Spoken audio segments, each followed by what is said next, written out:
बात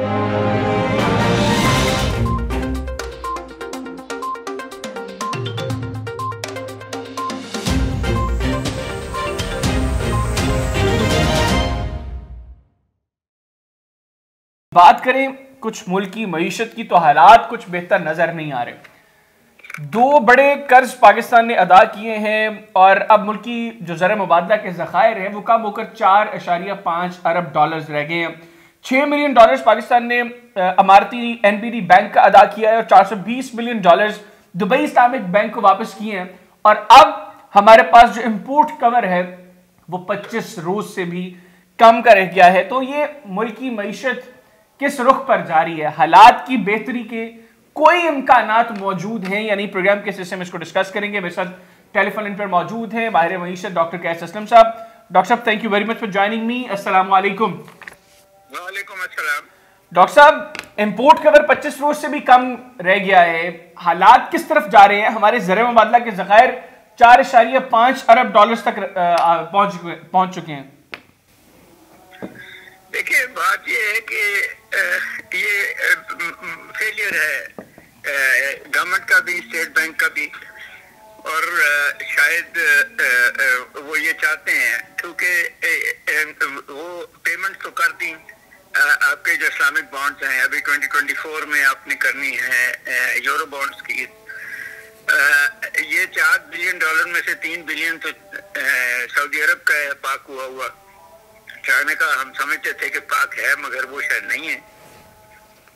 मुश्किल काम नहीं है डॉलर बचाना या डॉलर कमाना, मगर कोई पॉलिसी नजर नहीं आती। ना पॉलिसी रोजगार देने की है, ग्रोथ देने की है, ना ही पॉलिसी जो है वो एक्सपोर्ट्स की और इंपोर्ट सब्स्टिट्यूट की पॉलिसी तो नजर आई है कि इंपोर्ट्स बंद कर दी बहुत सारी चीजों की 3 महीने के लिए, इलेक्ट्रिसिटी कंजर्वेशन करने की कोशिश कर रहे हैं, मगर इकोनॉमी जैसे नहीं चलती। इकोनॉमी जो है एक्सपेंशन से चलती है, इकोनॉमी जो है वो डायरेक्शन देने से, रोजगार देने से, एक्सपोर्ट टैक्स कम कर देने से चलती हैं। वहाँ हमें नजर नहीं आया कि गवर्नमेंट कुछ कर रही है। वो मांगना चाहती है सऊदी अरब से, चाइना से, IMF से गुफ्तगू शनीद करना चाहती है, मगर वो शॉर्ट रन हैं सारे के सारे इक़दाम। असल तो है कि आप जनरेट करें, अपनी पैदावार जनरेट करें, अपने एक्सपोर्टेबल्स जनरेट करें, अपने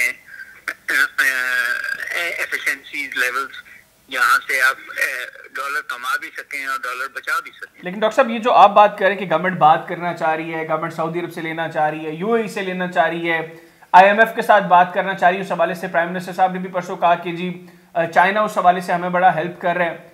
लेकिन मसला ये है कि अल्टीमेटली हम उनके साथ जो बात कर रहे हैं वो कर्ज की कर रहे हैं, उसके बाद हमारे हालात की बेहतरी की ये कहानी कैसी होगी? यानी कर्ज लेके अगर हम चीजों को बेहतर करेंगे, कल को वापस भी तो करना है। देखिए, ये तो PMLN की हुकूमत हमेशा समझती है कि अगली हुकूमत जो भी आएगी वो वापस करेगी, हमारा क्या मसला है। ये अगर आप स्टेट बैंक की रिपोर्ट देखें तो 2022 में कोई 30 बिलियन डॉलर पोर्टफोलियो इन्वेस्टमेंट के तहत इस मुल्क से बाहर गए। वो जो स्मगल हो रहे हैं वो अलग हैं, LCs खुल नहीं रही। तो जब चीजें मुश्किल में जा रही हों तो कहीं ना कहीं तो आपको नजर आना चाहिए कि आप स्मॉल बिजनेसेस को फरोग देने के लिए मदद कर रहे हैं। आप कहीं ना कहीं इन्वेस्टर्स को बुला रहे हैं, फॉरेन इन्वेस्टर्स को, और उनसे कर रहे हैं। बात यह है कि वो जो बात जनरल सेक्रेटरी UNO ने की थी डेट स्वैप की, शायद ये उस तरफ जाना चाहते हैं कि इतना कर्जा कर दो, उसके बाद कोई असासे मुल्क के जिसको हम कहते हैं नेशनल सिल्वर, वो उनको बेच दें और ये कर्जा वापस हो जाए। शायद ये है जो, क्योंकि IMF भी कहता है कि अपनी गवर्नमेंट के जो अदारे हैं, खसारे में जा रहे हैं, उनको बेचे। तो ये शायद ये चाह रहे हैं कि कर्जा लेके फिर उसके बाद सस्ते दामों हुकूमत के अदारे बेच दिए जाएं।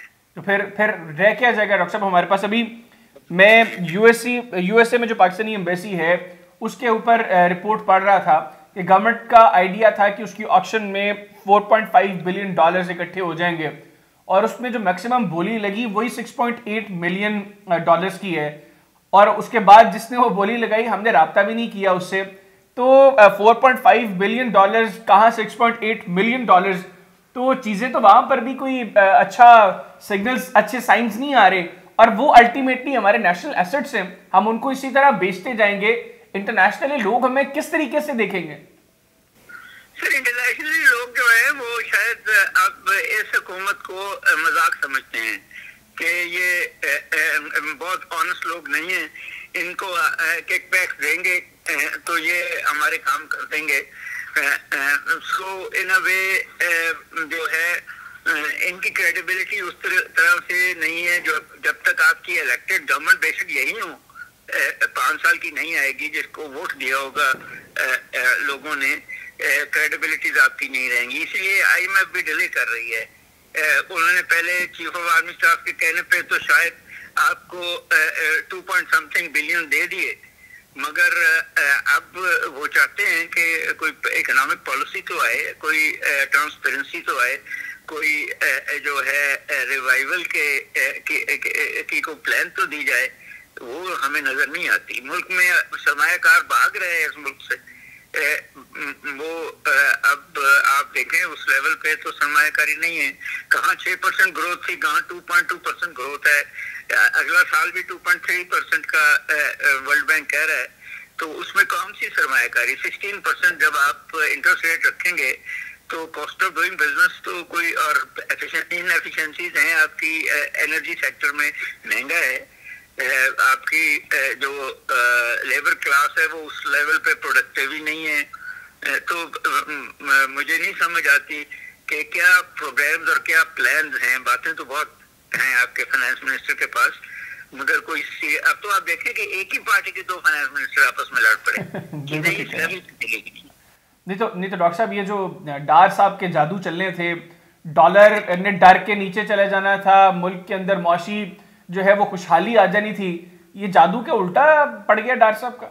देखें इकोनॉमी जादू तो नहीं है, ना ही सियासत जादू है। ऑपोजिशन भी होती है। इकोनॉमी तो आपके जो है इंडस्ट्रियलिस्ट चलाते हैं और उनका प्रॉफिट मार्जिन मोटिव होता है, उनका डार या मिफ्ता इस्माइल या कोई और टारगेट नहीं होता। वो जो मर्जी कहते रहे। सवाल तो ये है कि जहाँ जहाँ आप इन्वेस्टमेंट चाहते हैं वहाँ आपने टैक्स की और शरह सूद को नीचे किया है, आपने नहीं किया। तो गवर्नमेंट एक तीसरा फरीक बन के जब आ जाएगी तो इन्वेस्टमेंट तो नहीं होगी। सागदार साहब समझते थे कि वो फाइनेंशियल विजिट है, मगर फाइनेंस तो स्टेट बैंक के हाथ में है, उनके हाथ में ही नहीं है। आपका बजट भी क्या उसका नाम पास हो गया, आप ये मिनी बजट देना चाह रहे हैं तो उससे भी तो मुश्किल ही करेंगे ना आवाम के लिए। कोई आसानी तो पैदा नहीं कर रहे जब तक आपको नजर नहीं आता कि हुकूमत हो या प्राइवेट सेक्टर हो या फॉरेन इन्वेस्टर हो, वो कहीं ना कहीं सरमायाकारी करेगा तो इकोनॉमी चलेगी। आपको तो, मुझे तो नजर नहीं आई। तो डॉक्टर साहब, जो आप बात कर रहे थे कि ease of doing business, government का काम ही ये है कि वो इन्वेस्टर का एतमाद इस तरीके से बहाल करती है कि ईज ऑफ डूइंग बिजनेस हो, उनको यहाँ पर जो है वो उस तरह का माहौल प्रोवाइड किया जाए जिसके अंदर वो सेफ महसूस करें बिजनेस करना है। अब एक जानिब हमारे मुल्क में दहशतगर्दी की एक नई लहर दाखिल हो रही है, आए रोज हम TTP के हवाले से मुख्तलिफ थ्रेट्स देख रहे हैं। दूसरी जानिब मुल्क में इकोनॉमिकली कोई पॉलिसी ऐसी वाज़ेह नहीं है जिसमें बिजनेसमैन समझे कि उसका बिजनेस यहाँ पर सिक्योर है, जो उसकी प्राइमरीली जो वो सबसे पहली गारंटी यहाँ पर स्टेट से डिमांड करता है। इंटरनेशनल इन्वेस्टर तो दूर, लोकल इन्वेस्टर मुल्क से बाहर भागने की कोशिश कर रहे हैं। ऐसे में आप अगले 5 साल में मुल्क की इकोनॉमी को कहां पर देखते हैं?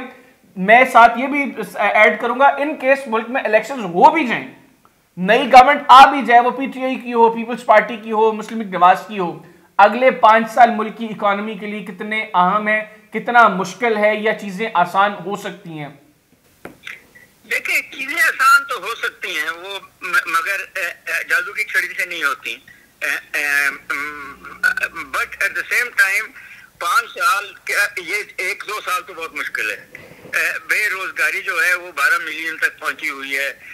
आज इन्फ्लेशन, वीकली इन्फ्लेशन 30% पे चली गई है। आटा नहीं मिल रहा।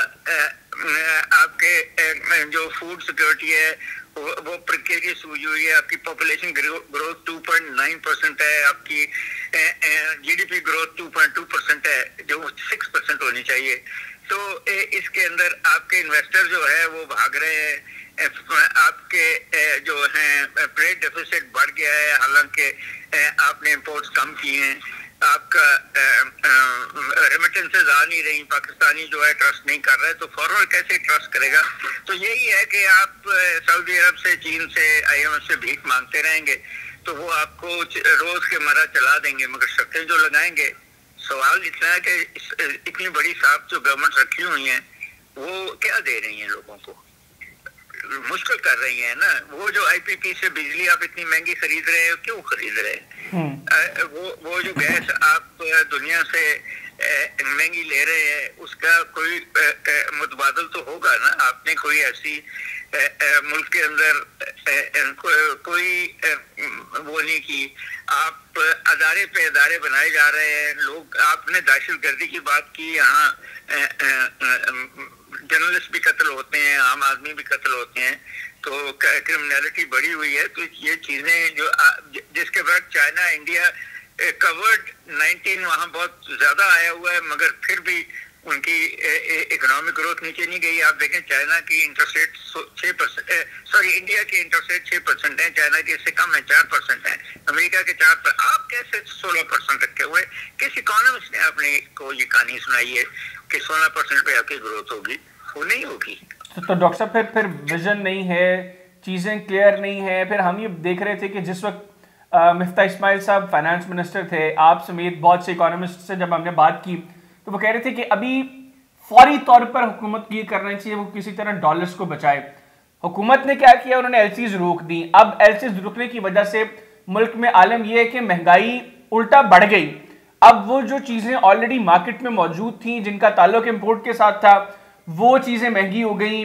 मतलब मैं मार्केट के अंदर निकले, आप किसी शॉप पे चले जाएं, वो कहते हैं जी कि एलसीज नहीं खुल रही, चीजें नहीं आ रही, इसलिए जो चीजें ऑलरेडी मार्केट में मौजूद हैं हम तो वो महंगे दामों बेचेंगे। तो फार्मूलाज तो कोई काम नहीं कर रहे। जी मेरा ख्याल है कि फार्मूला है ही नहीं। फार्मूला तो सिर्फ ये है कि ये अपने केसेस माफ करा लें। फार्मूला तो ये है कि अपने दोस्तों को मुरादें दे दें। उसके अलावा फार्मूला मुझे तो नजर नहीं आया इन दी कॉन्टेक्स्ट। कहीं इकोनॉमिक प्लान पॉलिसी आपकी मीटिंग्स जो हैं चैम्बर ऑफ कॉमर्स के साथ उनकी कोई बात नहीं मान रहे आप। तो जिन्होंने इन्वेस्टमेंट करनी है, जब आप उनकी बात नहीं मानेंगे तो फिर किसकी मानेंगे आप? ना आप मजदूर यूनियन की बात मान रहे हैं, वो तो है ही नहीं तकरीबन, ना ही आप कंज्यूमर को बेचारा मारा जा रहा है, उसको बिजली भी महंगी दे रहे हैं, उसको आप टैक्स भी ज्यादा ले रहे हैं, उससे उसको चीजें भी नहीं मिल रही। तो कहीं ना कहीं देखें, ये कहीं इकोनॉमिक फिलॉसफी नहीं कहती कि आप सिर्फ इंपोर्ट्स बंद करके बचा लेंगे। आपको एग्रेसिव एक्सपोर्ट्स करनी पड़ेंगी, एग्रेसिव प्रोडक्शन करनी पड़ेगी। आपको बताना पड़ेगा एसएमईज को कि कहाँ कहाँ क्या क्या बिक सकता है, कैसे बिक सकता है। बहुत सारी चीजें होंगी जो दुनिया खरीदने को तैयार होगी, मगर जब आपका एक करप्ट एडमिनिस्ट्रेटिव मशीनरी बीच में आ जाएगी तो वक्त तो लगेगा। बिल्कुल ठीक, बहुत शुक्रिया डॉक्टर साहब, आपने प्रोग्राम के लिए खुसूसी तौर पर वक्त निकाला। नाज़रीन, डॉक्टर कैस असलम साहब सीनियर रीनाउंड इकोनॉमिस्ट हैं, उनकी गुफ्तगू आपने सुनी। हालात बेहतर नहीं है, हुकूमत को चाहिए कि एक तो इकोनॉमिस्ट्स को बैठाए, उनसे बात करें, उनसे पूछे कि हालात को बेहतर कैसे किया जा सकता है। यहाँ पर सिलसिला ये बना हुआ है कि चंद अशखास जो खुद को अक्ल-ए-कुल समझते हैं वो फैसले लिए जा रहे हैं, और मसला ये है कि उस फैसले का इम्पैक्ट उनके घर को सिर्फ नहीं हो रहा, उसका इम्पैक्ट 22-22.5 करोड़ की ये जो पॉपुलेशन है इस पर हो रहा है, मुल्क के फ्यूचर पर हो रहा है, आने वाली नस्लों पर हो रहा है। इसलिए सियासत को साइड पर रखकर मुल्क के लिए सीरियसली सोचने की बहुत जरूरत है।